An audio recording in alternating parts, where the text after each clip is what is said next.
Good, good morning and happy June 23rd. Now, June 23rd has always been, or at least for the last 55 years, has been sort of an ominous DuQuette holiday, because it was on this day in 1967 during a massive protest against the escalating war in Vietnam in Los Angeles that I have to say, in all honesty, the DuQuette's life changed dramatically. And I talk about this and our early hippie years in My Life with the Spirits, and which I've been revisiting because of other media things that may be taking place with My Life with the Spirits. And I thought I would share it with you today because it is June 23rd. Sometimes I don't have the date right when I talk, because creeping senility, probably. But anyway, I think today is June 23rd, and I'm going to share it with you because it coincides with the June 15th in a way, which is when Constance and I first started living together. She flew out from Nebraska and took the biggest leap of both of our lives. Anyway, here we go, from My Life with the Spirits. Constance left Nebraska and came to live with me on June 15th, 1967. The sweet distractions of our honeymoon prevented us from accompanying my brother Mark and a nice young Quaker couple named Carl and Elsa to a peace demonstration on June 23rd in Los Angeles. Now, I've posted a picture of Carl and Elsa on my Facebook page today. The picture was taken, and it was the cover of Life magazine in 1968. That's Carl and Elsa and their children, who we lived with in California and moved to Oregon with. But I digress. Their names weren't really Carl and Elsa. Actually, they were Ron and Nancy Bray. Wonderful people. But I digress. The June 23rd demonstration would have a profound effect upon Mark, my brother Mark, and change all our lives dramatically. President Johnson was to appear at the Century Plaza Hotel in Los Angeles. It was the perfect opportunity for the Southern California peace movement to mobilize the most massive demonstration to date against the continuing escalation of the war in Vietnam. And since I moved out back to California, I had been active in the anti-war movement starting in my junior year of high school, probably 1965, and had organized and draft counseled my high school colleagues. It was expelled from high school for what they called sedition, because I actively counseled with literature and everything else, buttons and posters. I draft counseled my fellow male students who were getting drafted, sent to Vietnam, and killed.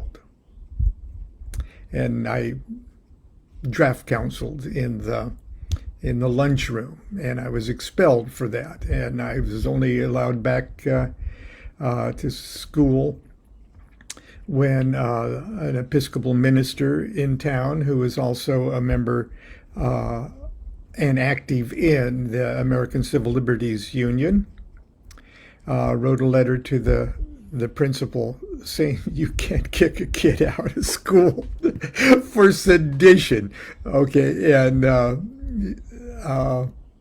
anyway, they reluctantly let me back into school. But anyway, I had been active in the anti-war movement for many years, even before moving back to California, or for several years. But I digress. The movement on the West Coast was made up primarily of young white adult students, teachers, and clergy, and liberal professionals of the JFK, RFK ilk, John F. Kennedy, Robert F. Kennedy. The day started with a festive, love-in atmosphere that had characterized earlier LA demonstrations, which I had attended. The crowd was composed of well-dressed young couples pushing baby carriages and speckled college types in blue work shirts and corduroy jackets. Before sunset, these dilettantes would become violently committed political radicals.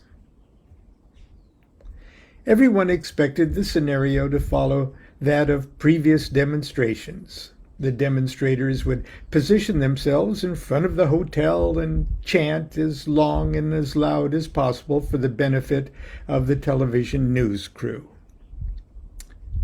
The police would eventually give the orders to disperse, and everyone would boo and hiss for a few minutes, and then we'd return to our cars feeling defiantly self-satisfied. This day would be different. 2 lines of riot-equipped officers of the LAPD, led by the then police chief, Tom Redden, Apopantos, Kako, Tom Redden. This day would be different. 2 lines of riot-equipped officers sandwiched the entire assembly in front of the hotel. When the order came to disperse, the demonstrators were prevented from moving by the line of the officers in back.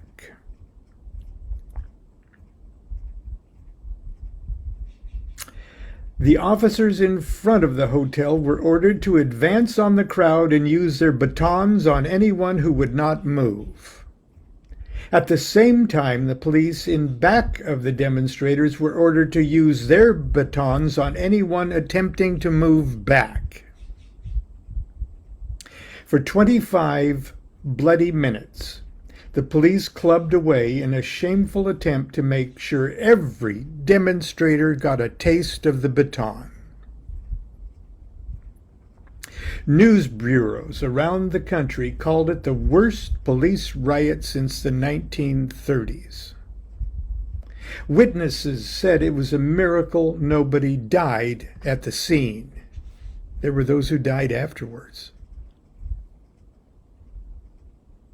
Witnesses said it was a miracle nobody died at the scene. Scores were seriously injured and hospitalized.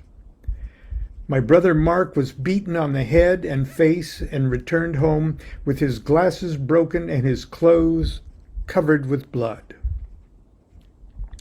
Carl and Elsa were also bruised and bloodied. Their Quaker commitment to nonviolence severely shaken. The events of June 23, 1967, instantly polarized the political consciousness of Southern California. Moderate Democrats became ultra-liberals. Ultra-liberals became radicals, and radicals became militant communists.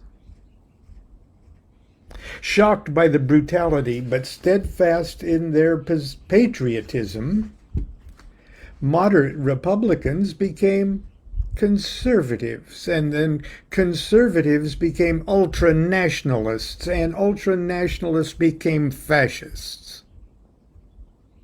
Does this all sound familiar? No one, it seemed, could remain moderate or neutral. The horrifying reality of the war in Vietnam and the increasingly brutal and repressive domestic environment had a curious effect on the spiritual life of our little circle of family and friends. As the chaos escalated, so did our efforts towards self-discovery. We engaged in an almost desperate struggle to quickly gain enlightenment. We believed it would be our only avenue of escape from the coming Holocaust. Constance and I were married in November, and I simply stopped going to college. Carl and Elsa invited us to come live with them and their 4 children in the suburban college community of Irvine. Carl taught mathematics and computer science at the University of California, Irvine. And Elsa, a Vassar College graduate, was a professional midwife. We became the neighborhood's token hippies, and were instantly embraced by the local liberal establishment, yearning to breathe hip. By day, Constance babysat, and I gave guitar lessons. By night, Carl and Elsa hosted sumptuous sit-on-the-floor banquets where we would introduce the neighbors to marijuana, Alan Watts, Ravi Shankar, and recorded Tibetan chants and electronic music. In March of 1968, we started shopping for a larger home outside in the nearby canyons and forests, where we could establish a private communal base. We didn't want to move too far away from Carl's job at the university. On April 4th, our plans changed. The assassination of Martin Luther King plunged us into a state of tangible paranoia. Timothy Leary was advising folks to tune in, turn on, and drop out. We were already tuned in and turned on. Nothing remained now but to drop out. The subculture grapevine was humming with tales of utopian life in southern Oregon. We heard of a magical place called Takilma, a tiny village on the Illinois River near the California border, where land was cheap and the valley was filled with beautiful people just like us. There was even a mysterious wizard, a French-Canadian pranic healer and follower of Yogananda, who lived in a renovated barn by the river, and he was selling property next to his. If I digress for a moment, his son, I believe, is a Facebook friend, and hopefully is watching this. This sounded too good to ignore. Mark, my brother Mark, and Carl made an exploratory trip and determined that Takilma would be our Shangri-La. Before returning, they rented a large house for us on Waldo Road near the Takilma community. The Waldo house had electricity and indoor plumbing, and would afford us the opportunity to wean ourselves from the urban luxuries before we plunged completely into the primitive world of rural hippiedom. Our plan was to headquarter there until each couple could buy land that would be suitable for building our own cabins. On May morn, after selling nearly everything we had except guitars and books, Constance and I set out for Tequilma in our blue Volkswagen bus. Along with Mark, his wife Margaret, Carl, Elsa, their 4 children, and 13 cats. There we hope to build our own homes and live quiet lives of fasting, meditation, and study. There, we intended to achieve perfect illumination before the world blew apart. And that's part of the chapter called California Dreamin' from the book My Life with the Spirits. And that's my June 23rd story. And I hope you found it at least entertaining. And until tomorrow, continue to be good to yourself and be good to each other. Do what thou wilt shall be the whole of the law. Love is the law, love under will.